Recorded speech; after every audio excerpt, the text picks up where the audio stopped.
BD news অ্যালার্টের আরও একটি সংবাদ সংযোগে আপনাদেরকে স্বাগত। শেখ হাসিনা অপরাধ করেনি, উন্নয়ন নিয়ে ব্যস্ত ছিলেন।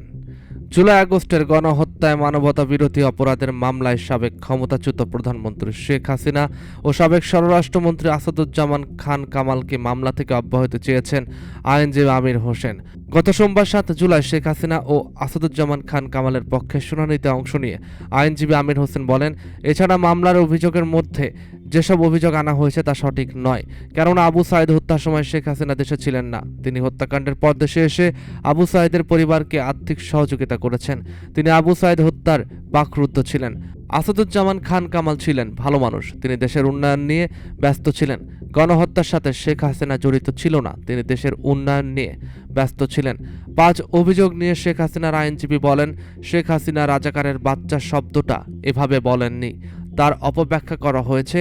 তিনি যদি রাজাকারের নাতিপুতিদের বিরুদ্ধে ব্যবস্থা নিতে চাইতেন তাহলে তো অনেক আগে নিতে পারতেন।